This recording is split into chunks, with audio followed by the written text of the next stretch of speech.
Hello, and welcome to week 2 of virtual school for 6th grade. I'm your teacher, Mr. Cohn. I hope you had a nice spring break last week full of baking YouTube videos, Fortnite, Netflix, and video chats with your friends. Since the school buildings are closed this week, I'm coming to you from my basement. You can't see it, but there's a washing machine right over there. As you can see, I was able to rescue our favorite co-hosts from the school building before it closed. Captain America, the radioactive unicorn, the stapler with one eye, and Julius Caesar, and also my globe. They are all with us today, as well as our favorite maps. We are currently on day 13 of the coronavirus lockdown. As I hope you can tell, my beard level has increased from being invisible to patchy. The 2020 primary election that we've been following all year has ground to a halt during the last 2 weeks, so there's nothing new to update you on there, because the states that were supposed to vote have postponed their election until after the coronavirus pandemic is over. Our quote for this week comes from one of my favorite TV show characters, Dwight K. Schrute. Dwight says, "When I'm about to do something, I think to myself, would an idiot do that? If they would, I do not do that thing." This quote is supposed to be funny, but let's take it seriously for a moment. During this quarantine time, you probably have a lot of free time at home. Whether you're skateboarding in your neighborhood or surfing the web, stop and think about the choices that you're going to make before you make them. Be responsible. In this time, it's really important to make sure that you're social distancing to stop the spread of the virus to elderly people that could have a problem with that. Beyond that, make good choices of how you interact with others. Be kind to your parents, your siblings, your friends, your grandparents. Stop and help people that you can where you can, without getting too close. But still, help people, Make sure you visit responsible websites and think about what you're putting inside your body.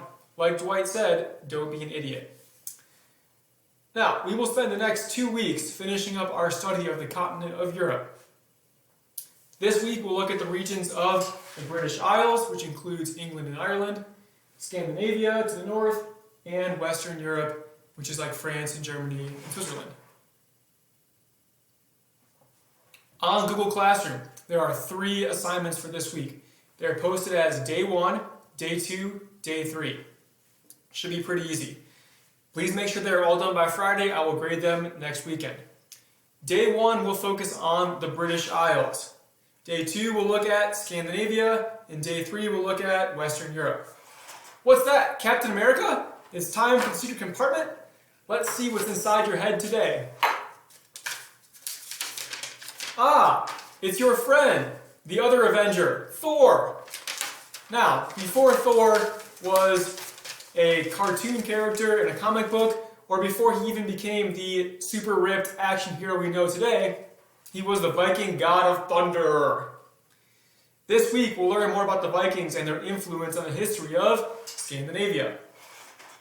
It's awesome stuff, and you might be surprised to learn the Vikings did a lot more than just kill people and steal their things. Anyways, for each day you will need to watch a video where I go through and have broadcasted my screen and show you the notes from the unit. Each day I will have notes about the region, and then you will fill in the blanks on a worksheet on Classroom. This worksheet you'll turn in for your credit. It will also have questions about the vocabulary words and questions about the notes and the reading, so pay attention. Before I let you go for this week, I want to explain one important concept that's mentioned in the notes, and this is the history of European Christianity. We'll talk about the other major religions of the world in our Asia unit, but Europe is where we'll focus on the religion of Christianity. So, before we do that, here's a little timeline. Christianity is an old religion. It started in about 30 or 33 Common Era, when the person named Jesus was killed by the Romans. After the death of Jesus, his followers started preaching his teachings all over Europe in what was then the Roman Empire. Now, the Romans had their own religion with gods like Jupiter and Neptune, and at first they weren't very kind to the Christians, and in fact they actually killed a lot of them. However, as time passed, the Romans actually started converting to Christianity. And in 380 Common Era, the Roman Empire adopted Christianity as its official language. And this time, Christianity went from being a small religion in this area to being the religion of the entire empire. Now, Rome is a city that's based in Italy right here, and that was the capital of the empire. The most important priest in Rome was called the Bishop of Rome. And since the Bishop of Rome is in the capital of the empire, he became the leader of the entire Christian church. Today we call that person the Pope, and his house is still in Rome, the Vatican City. The current Pope is named Francis, and here's what he looks like. He lives in the Vatican City, which is a part of Rome, and he leads the Catholic Church from there. Now, I just said the word Catholic. What does that word mean? This is where things get complicated. So, things were going pretty well for about 1,200 years for the Christian Church. From 380, they were no longer being killed by the Romans, up until 1517, when they had a few issues. Now, here's what happened. During this time, there was a lot of power that was accumulated by the church. They became the most powerful organization in all of Europe. They were even more powerful than the kings of countries like France and England. The reason why is because the Catholic Church held spiritual power, right? If a king didn't do what they liked, they could tell the king that he was removed from being part of the church, and that meant that he wouldn't get to go to heaven. So there was some problems there if he went against the church. Now, during this time in 1517, there was a priest whose name was Martin Luther. He's going to be really important for this next part. Martin Luther was just a small priest in a town in Germany, what's now Germany, and he became upset with some things that were happening inside the church. What was happening was the church was selling basically a path to heaven. If you paid enough money, you could go to heaven. And Martin Luther thought that this wasn't fair to people who couldn't afford it, mostly people who were poor. This practice was called selling indulgences.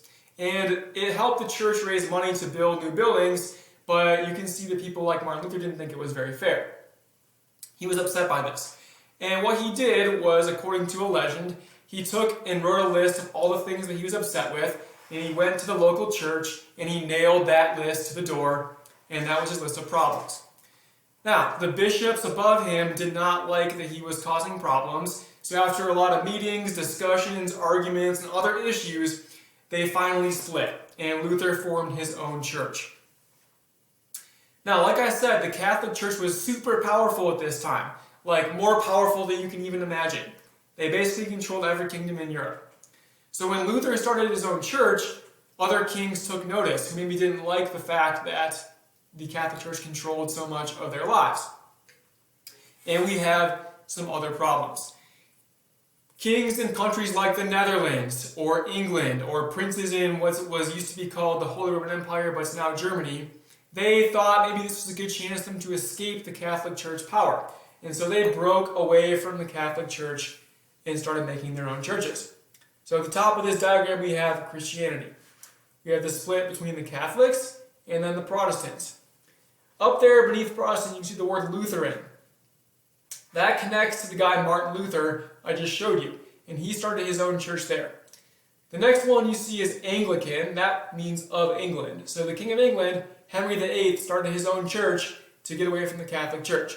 And then lots of other denominations followed too. You have Baptists, Methodists, etc., etc. And there are hundreds and hundreds of denominations of Protestants. Now, this was not a very happy breakup. The Catholic Church was not happy that Luther had started his own church. And unfortunately for Europe, this results in a big war from 1618 to 1648, which is called the 30 Years' War, because it took 30 years.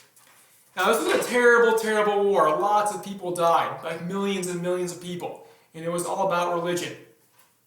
You had countries like England and the Netherlands and parts of Germany that were Protestant fighting against Catholic countries like France and Spain.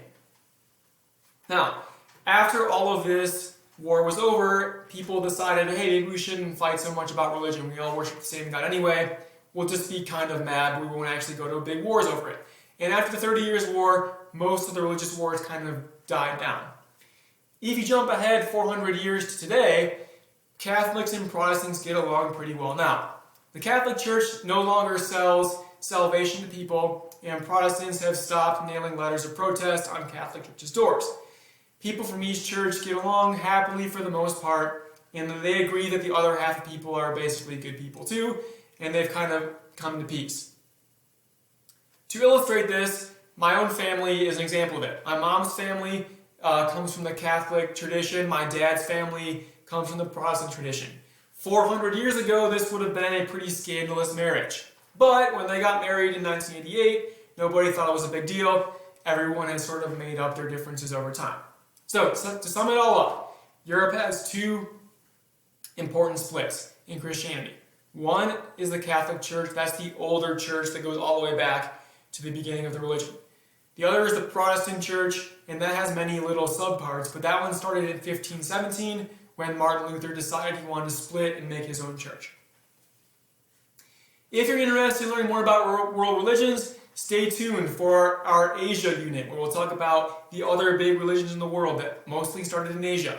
That would be the religion of Islam, Buddhism, Hinduism, and Judaism. I look forward to seeing and chatting with you this week in Google Hangouts. Hope you all have a safe week, and don't forget to be awesome. Take care. Have a good one, everybody.